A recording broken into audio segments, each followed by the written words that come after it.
Boa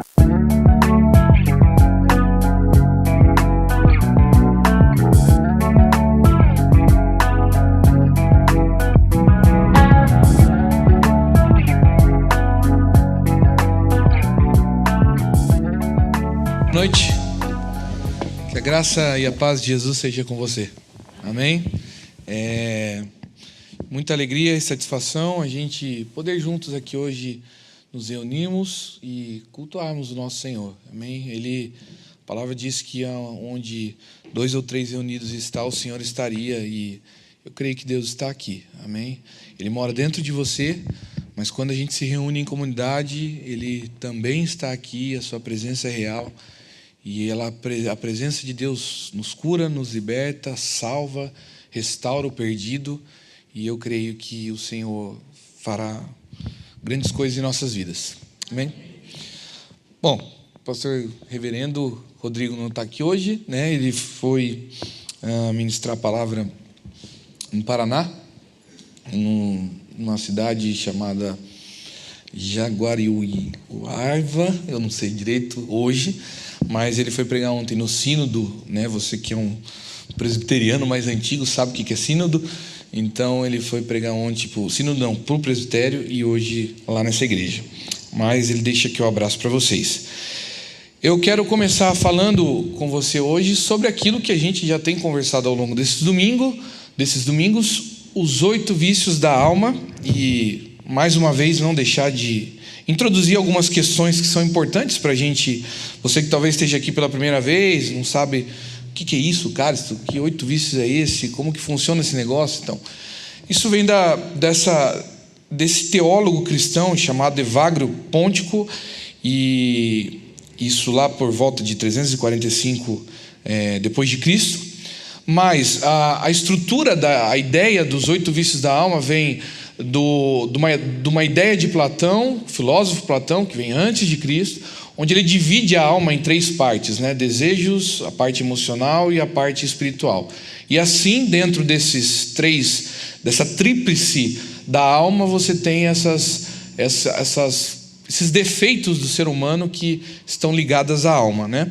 Que mais tarde você vai ver com o Papa Gregório no século VI, e com Tomás de Aquino também no século XIII, os 7 pecados capitais, né? Então tem mais ou menos algumas coisas parecidas, saiu uma palavra, trocou algumas palavras por outras, mas basicamente é a mesma coisa, né? Tipo, no lugar de cobiça você tem a inveja, aí saiu a tristeza, mas aí no orgulho e a vaidade você tem a soberba e a avareza, enfim, mas se você procurar o significado delas, é o mesmo sentido, é a mesma ideia. Bom, vale lembrar algumas coisas importantes, que a lista dos 8 vícios ou dos 7 pecados não se encontra na Bíblia.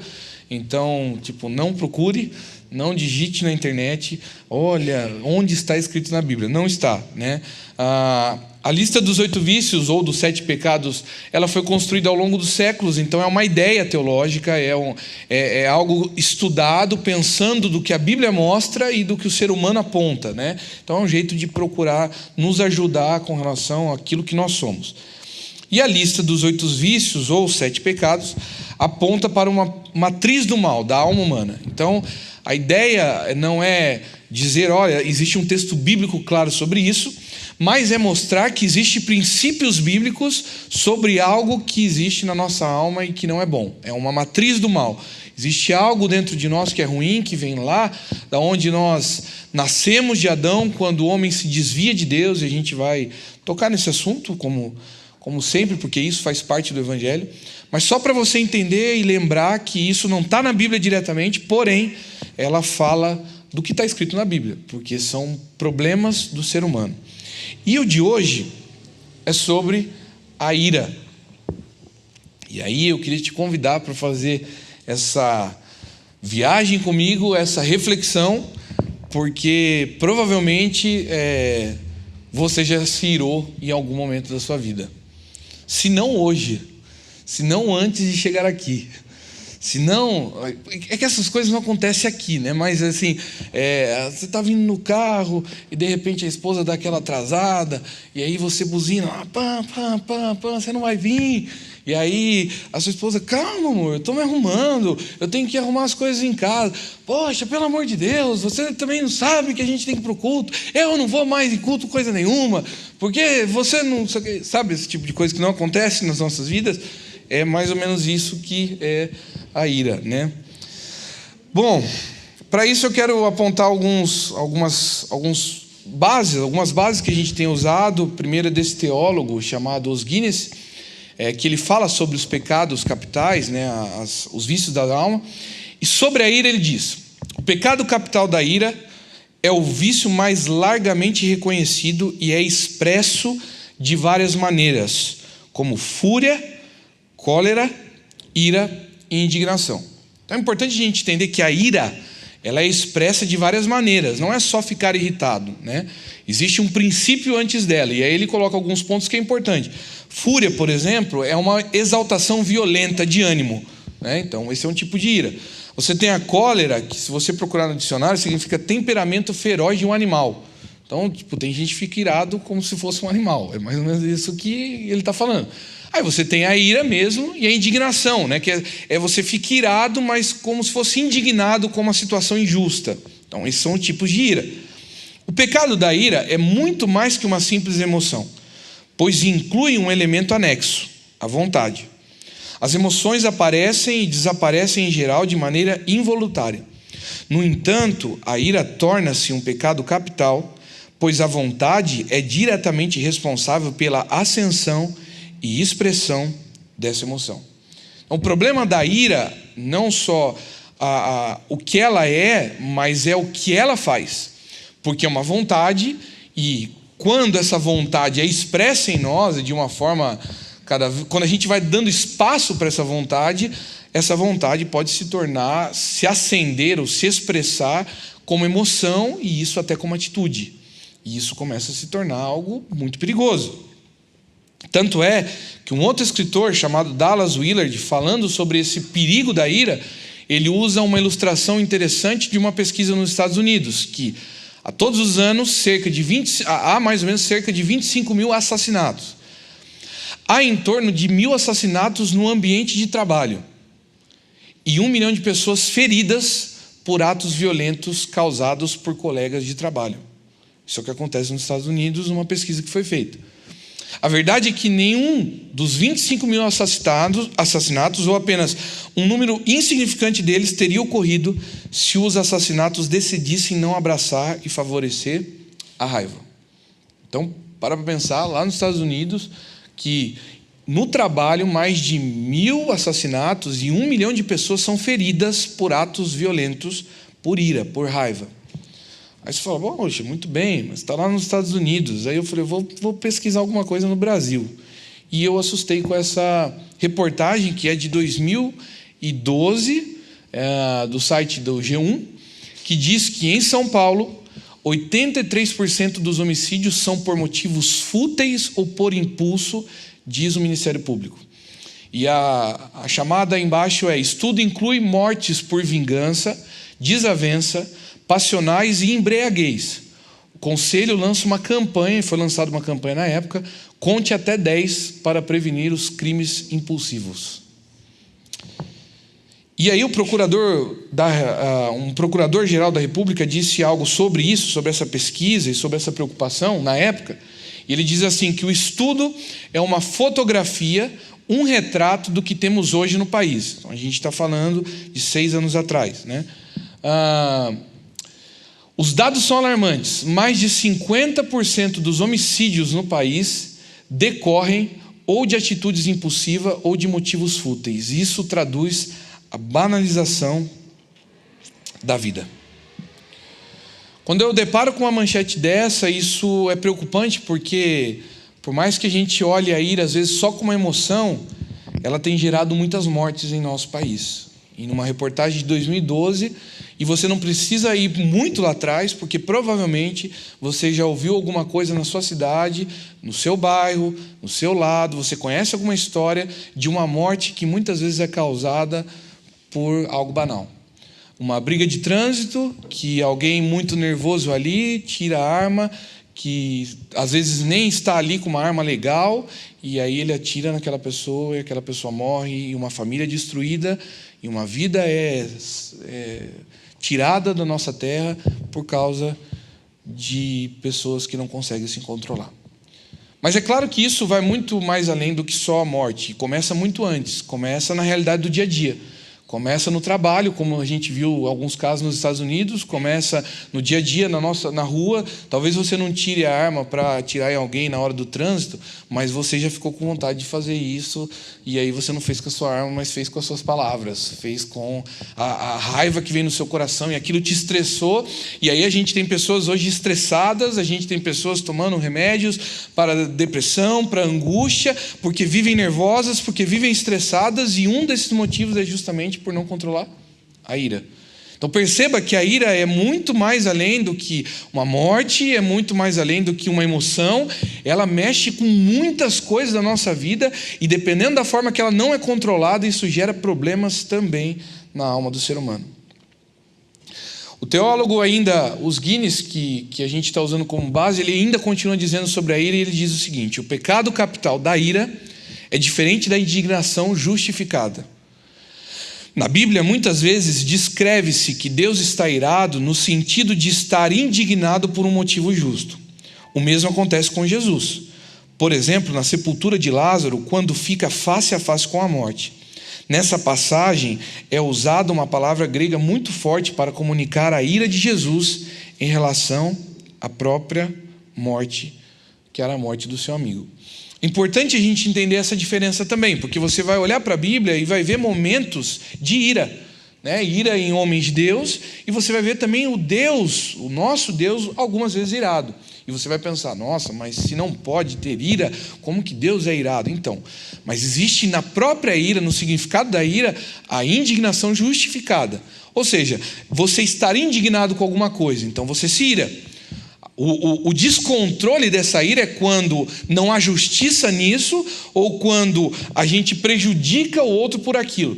Quando Jesus aqui se indigna, né, e ao ponto de se ficar irado com a morte, é porque ele não quer ver o seu amigo morrendo. Você percebe que é uma ira justa, é uma ira santa, se pudesse dizer. É uma ira que tem um motivo bom, você está pensando no próximo.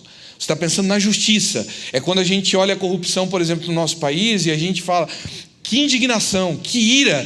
Você vê de manhã a notícia no jornal falando: olha, mais a 50ª não sei o que lá, número da Lava Jato. Você fala: meu Deus, mas tem número para isso? Tipo, mais uma vez. E aí você fica irado, porque você vê a situação no seu redor, na sua vida, as coisas são difíceis, pessoas passando fome, pessoas desempregadas, e aí você fica irado por ver políticos se aproveitando e roubando o dinheiro do povo.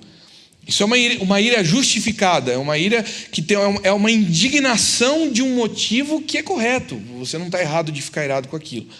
O que passa daquilo é quando você vê aquele político na rua e a sua lei diz que você não pode matar alguém ou denegrir alguém, aí você vai lá e denigra aquela pessoa, bate naquela pessoa ou mata aquela pessoa. Mas você tem um jeito de protestar com isso, aí você faz isso na eleição e vota direitinho e pesquisa sobre o seu candidato. Então, você percebe que a ira, ela até às vezes funciona e pode, desde que seja de indignação, e é importante a gente destacar isso. Porém, o João Crisóstomo diz algo interessante, e aqui eu acho que define qual o problema da ira. Aquele que não fica irado quando é preciso, peca.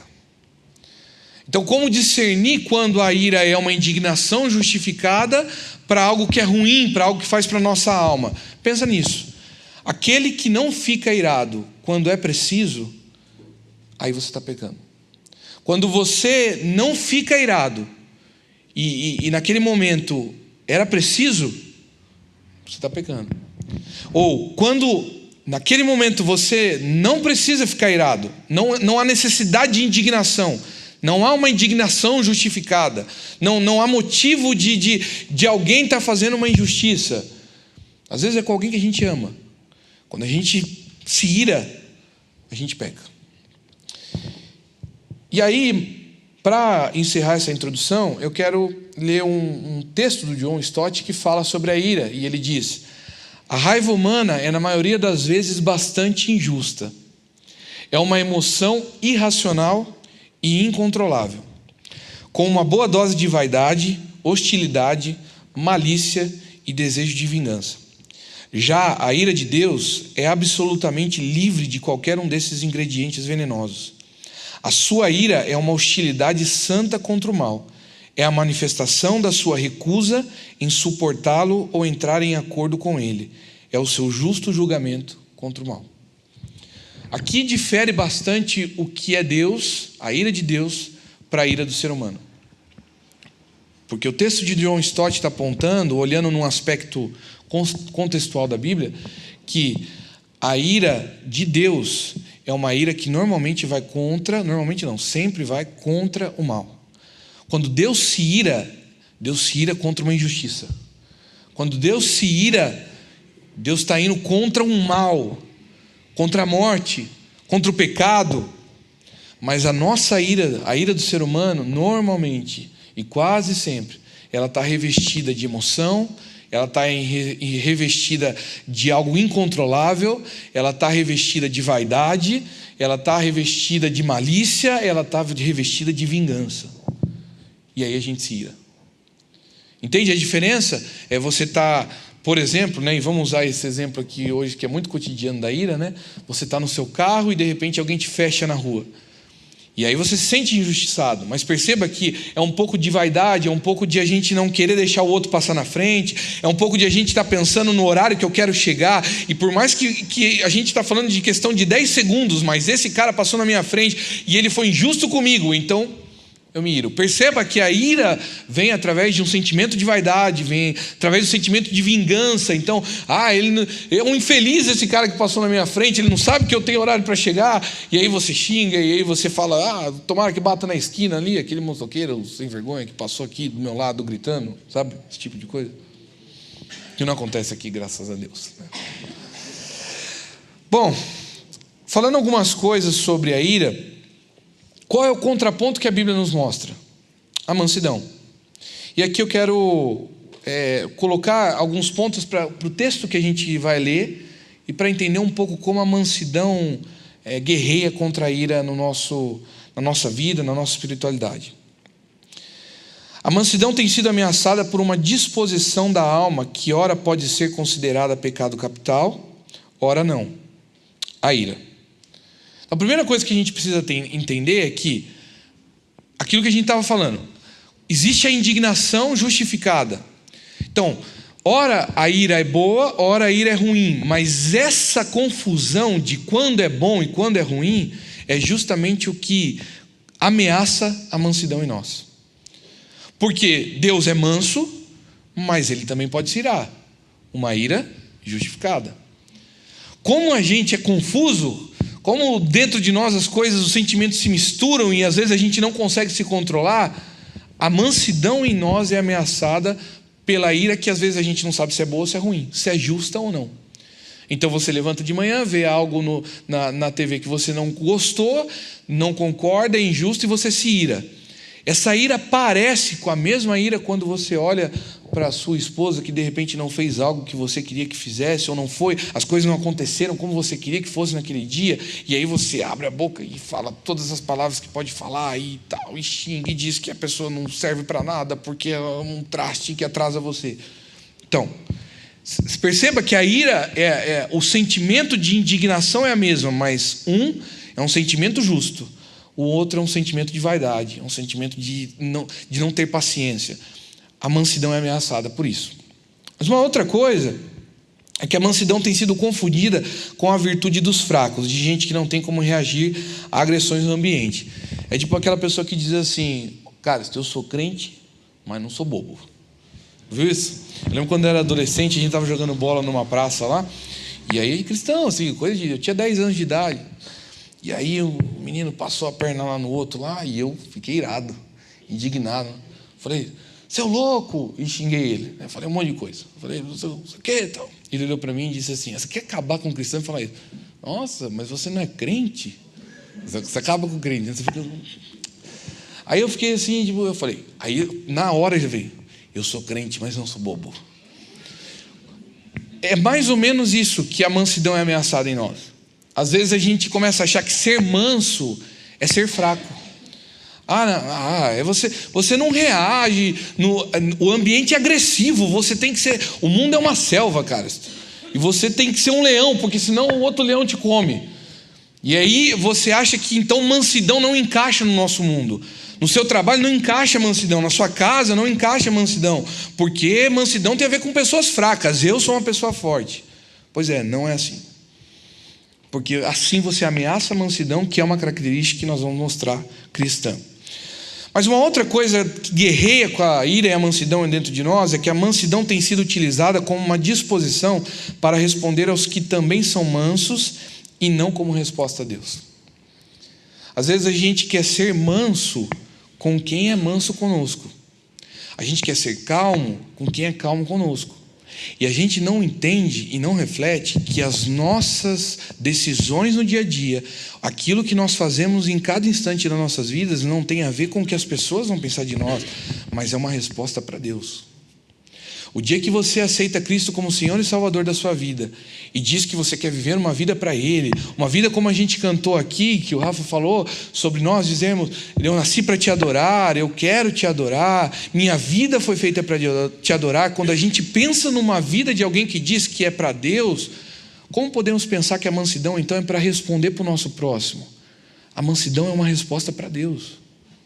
Quando eu procuro ser manso, quando eu procuro ser calmo, quando eu controlo a minha ira, eu não estou pensando se o outro é calmo também. Não use essa desculpa de, cara, isso não tem como ser manso no meu trabalho, porque ninguém lá é manso, então eu não posso ser assim. Eu não tenho como ser calmo na minha casa, porque lá é uma gritaria total. Mas quem disse que a sua resposta da sua espiritualidade tem a ver com as pessoas à sua volta? A resposta da sua espiritualidade tem a ver com Deus. Você responde para Ele. É para Ele que você deve sua satisfação. É Ele que você adora. É Ele que te salvou. É Ele que morreu na cruz por você. É Ele que é o nosso Deus. Então, o princípio daquilo que eu faço não está ligado às pessoas ao meu redor, mas está ligado a Deus. Quando a gente pensa assim, talvez é um pouco mais fácil guerrear e a mansidão ganhar em nós. Mas para isso, eu quero ler um texto com você da Palavra de Deus, para a gente entender um pouco mais sobre isso e conversar. De Mateus capítulo 11, versículo 28 a 30, somente esses 3 versículos, você pode acompanhar no telão, na sua Bíblia ou no seu smartphone. Mateus capítulo 11, versículo 28 a 30. E o texto diz: venham a mim todos os que estão cansados e sobrecarregados, e eu lhes darei descanso. Tomem sobre vocês o meu jugo e aprendam de mim, pois sou manso e humilde de coração. E vocês encontrarão descanso para as suas almas, pois o meu jugo é suave e o meu fardo é leve. Primeiro ponto que eu quero destacar com você, versículo 28. Venham a mim todos os que estão cansados e sobrecarregados. E o ponto que eu quero falar é: busque consolo e descanso em Jesus. Às vezes as demandas da nossa vida, elas criam situações no nosso dia a dia, na nossa correria, que gera em nós ira e descontrole emocional. Você levanta pela manhã e talvez com o feriado dá aquela enganada, né? Mas na quarta-feira você tem aquela conta alta para pagar. Na quinta-feira você quase está conseguindo fechar a semana e as coisas deram certo, mas de repente acontece um imprevisto, quebra o carro. E era uma coisa que você não contava, porque você fez uma revisão, já tem 2 meses, estava tudo certo, você está pagando ainda as parcelas do que você já fez daquele carro, e agora quebrou o carro agora, nesse momento. Ou de repente a gente levanta num dia com uma dor, vai no médico e quando vê você está doente. Demandas da nossa vida, situações adversas acontecem o tempo todo. E muitas vezes isso gera em nós descontrole. Porque é diante dessas situações difíceis que a gente começa a ficar irritado. Então você vê que as coisas às vezes não estão dando certo, bate uma crise financeira, o desemprego continua, não melhora, e aí o seu filho está pedindo alguma coisa e você vê que você não tem condição de dar, e as coisas estão difíceis, e a doença bate a porta, e aquela reforma que era um pouquinho está durando muito, já passou do tempo, e a chuva que não para, e sei lá, e qualquer coisa do tipo vai dando problema. E aquilo vai te irritando, e aí você levanta de manhã e você está com o nervo à flor da pele, porque você quer resolver aquilo e não dá para resolver, porque não tem jeito, a coisa está difícil, a situação está complicada. Essas demandas geram em nós, às vezes, descontrole emocional. Mas o texto diz: venham a mim todos os que estão cansados e sobrecarregados. Talvez eu vou falar aqui algo que para você já é normal, mas às vezes não é prático. Então pense se você já ouviu isso e você vai dizer: poxa, cara, eu achei que você ia vir com um grande segredo. E eu vou dizer para você: eu não vou vir com um grande segredo, mas eu vou vir com aquilo que realmente pode fazer resolver o seu descontrole e ajudar na sua vida. Jesus, Ele é supremo, Ele é poderoso, Ele é o único que pode trazer descanso para a sua cabeça, para a sua mente. Ele que pode fazer as suas emoções se controlar, Ele que pode controlar aquilo que está interno dentro de você. Ele provê a paz no seu coração. Jesus é o único que pode te dar paz.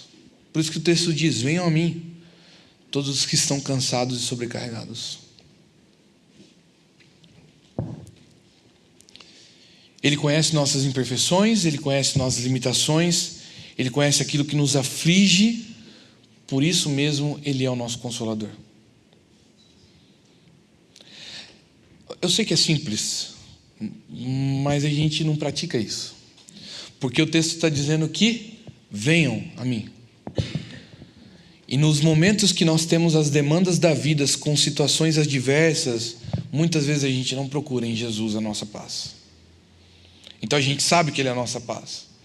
Ele sabe que Ele é aquele que controla a nossa mente.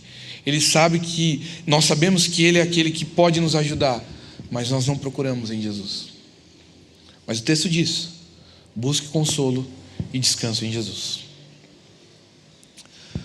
Uma outra coisa desse texto é que diz: tomem sobre vocês o meu jugo e aprendam de mim, pois sou manso. Então primeiro nós aprendemos a descansar em Jesus. Agora nós vamos aprender o que é ser manso. Porque a orientação de Jesus é que a gente leve o seu jugo. E o problema é que muitas vezes a gente leva as nossas cargas emocionais, que a gente acumula no decorrer da vida, e que aí num determinado momento nos leva à ira. Então o texto diz: tomem sobre vocês, venham até mim, porque eu posso te ajudar, eu te dou a paz, mas tomem sobre vocês o meu jugo e aprendam de mim, porque eu sou manso.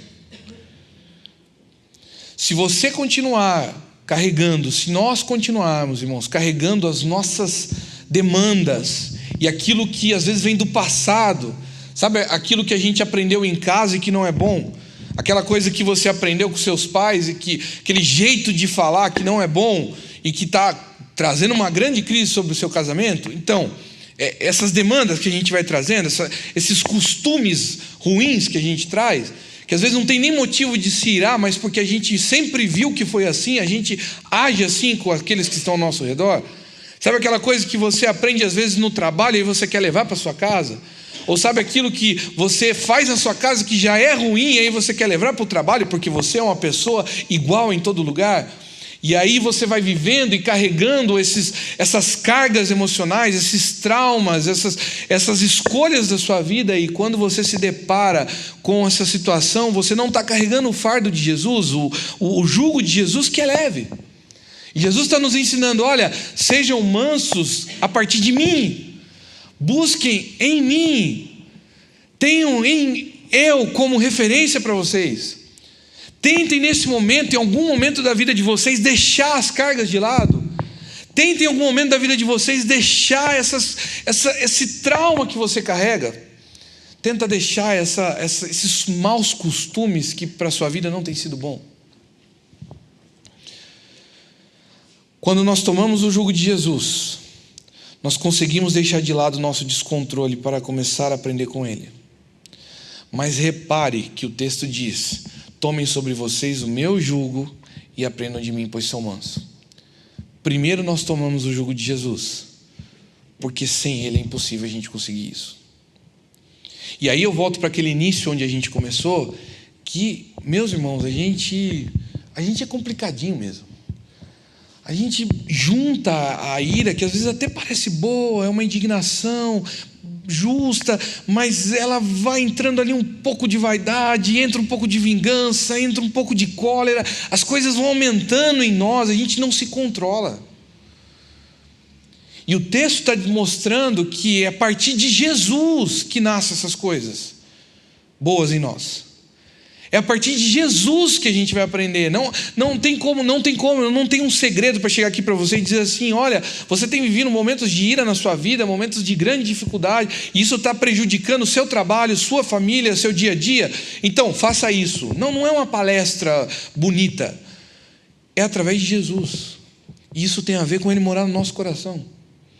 E isso tem a ver com lembrar daquilo que nós somos: podres, falhos, pecadores. O texto, a gente está trabalhando uma série sobre 8 vícios da alma, porque nós não prestamos. E talvez é a mensagem mais difícil que nós precisamos ouvir, mas nós necessitamos ouvir: nós não prestamos. Nós nascemos ruim, nós nascemos distante de Deus, nós distanciamos de Jesus, e isso já começa lá em Adão e Eva. E aí a gente não consegue controlar o nosso eu, e aí a ira passa de ira justificada para uma ira com raiva, para a morte, e aí a gente tem os dados, com pessoas morrendo no dia a dia por raiva, por ódio, vidas sendo tragadas por embriaguez, por momentos de descontrole. Essa é a realidade do ser humano. Mas Jesus aqui, antes de dizer para você fazer alguma coisa, Ele diz: venham em mim, descansem em mim e tomem o meu jugo. Tomem a minha forma de viver. Peguem para vocês a minha interpretação. Quando Jesus fala jugo aqui, sabe o que Ele está ensinando para nós? Ele está ensinando como mestre. Ele está dizendo: olha, eu tenho um ensinamento para vocês, que não é um ensinamento dos judeus, não é um ensinamento dos mestres religiosos. Eu tenho um ensinamento que é leve, que é simples.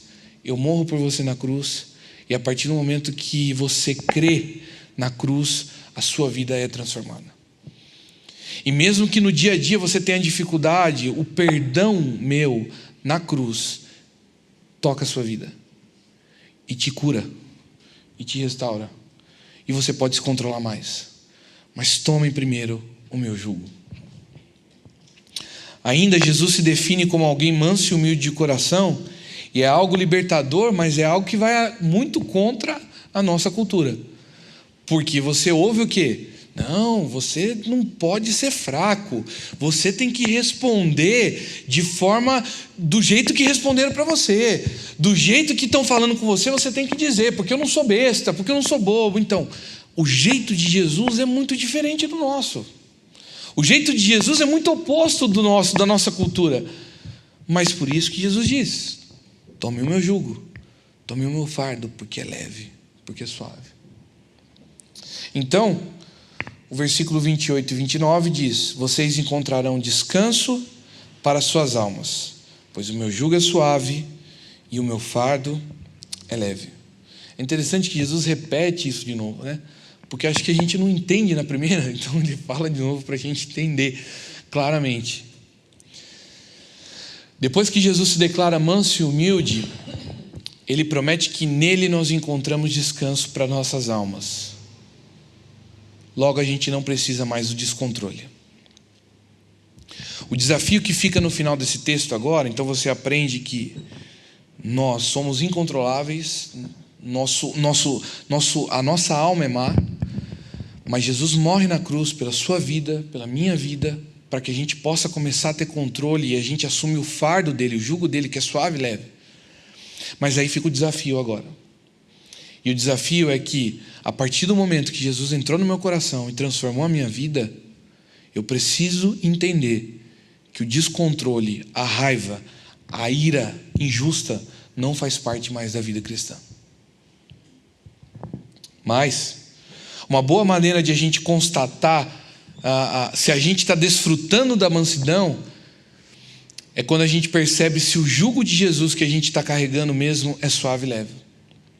Porque o grande problema é que, apesar de a gente ouvir as palavras de Jesus, nós continuamos carregando as nossas próprias coisas. A missão que fica para nós hoje e a reflexão que fica para a sua vida do que você pode fazer, o desafio que fica é: será que nós estamos tomando o fardo de Jesus que é suave e leve? A pergunta que eu faço para você, para mim, para nós hoje é: como é a nossa espiritualidade? Que forma de vida eu assumi mesmo quando eu tenho Jesus no meu coração? Será que Ele tomou controle da minha vida mesmo e eu posso viver uma vida suave, leve? Um jugo que não é pesado? Porque o grande problema para nós é que às vezes a gente ouve essas palavras de Jesus, mas a gente continua carregando as nossas próprias coisas. Talvez a pergunta que fica é: será que a gente está disposto a se desfazer daquilo que a gente carrega tanto tempo? Será que eu consigo me controlar mais? Será que eu tinha... Meu sogro era engraçado. Ele não está aqui, então eu posso falar. A gente estava no culto, aí acabava o culto assim, ele montava no carro. Estou falando baixinho, deixa eu falar um pouco.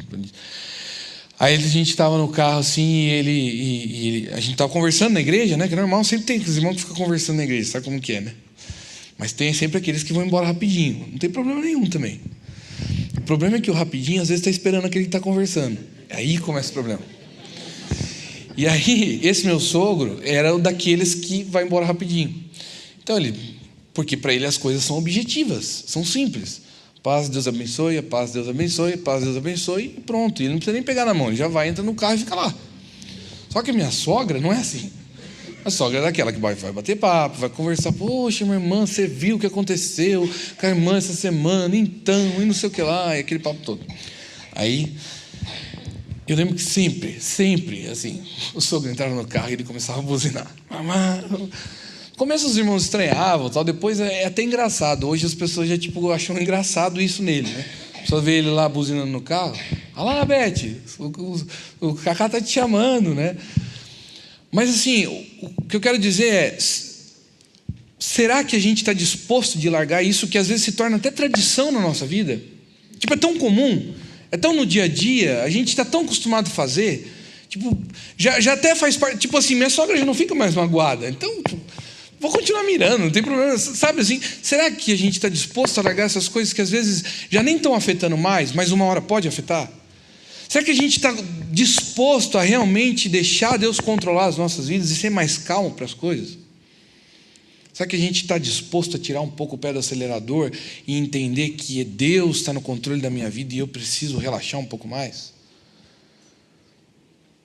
Eu confesso para vocês que essa semana eu tive uma experiência sobre isso, mais no sentido de estresse do que de ira, mas que gera isso.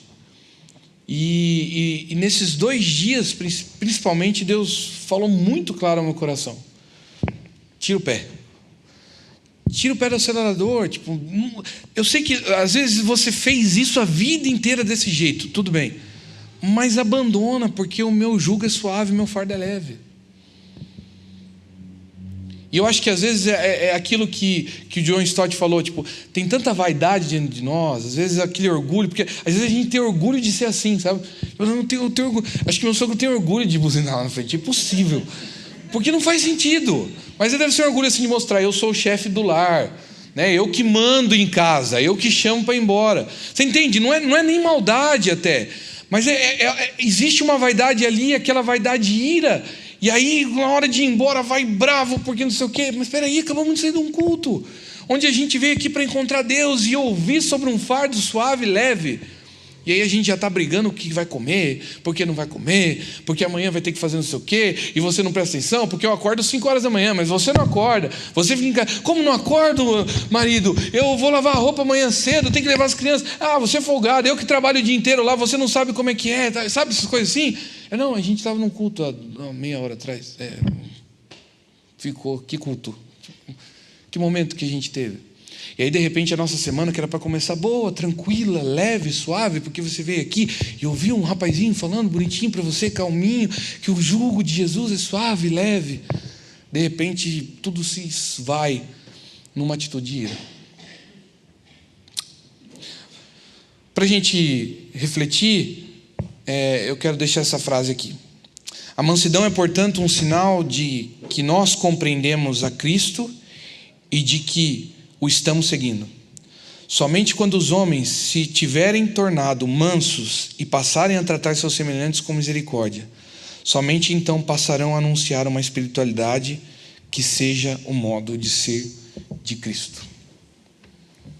Nós precisamos ser mansos. E sem Jesus a gente não consegue. Mas a partir do dia que a gente disse: Jesus, o Senhor é Deus na minha vida e a minha vida é para te adorar. Estou aqui rendido, como a gente vai cantar nessa próxima canção. Então a partir daí nós precisamos nos controlar e deixar esse Jesus agir em nós. E como esse Jesus age? Esse Jesus, para alguns, podem parecer fraco, mas é aí que ele é forte. É no momento de dificuldade, é no momento de muita irritação e ira, que alguns vão dizer: não, ser manso assim é fraco demais. Ser humilde assim, você é besta, você está se humilhando. Mas é nessa hora que vale a pena ser como Jesus, para a gente poder se controlar, para a gente poder ser feliz, para a gente poder viver uma vida mais tranquila, para a gente poder sair de um culto e estender esse culto para toda a nossa vida, para segunda, para terça, para quarta. Sabe aquela história de que o cara sai da igreja e diz assim: não dá, cara, esse mundo é doido, me faz perder a bênção. Não tem como você perder a bênção. Porque quando você entender que você estende aquilo que você está vivendo aqui agora, essa paz, essa tranquilidade, você pode estender ela na sua vida, talvez a bênção não vai ser perdida. Sabe, deixa fluir.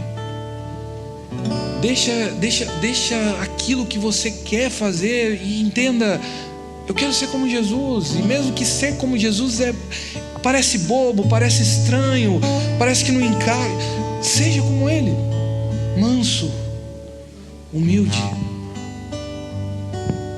tranquilo.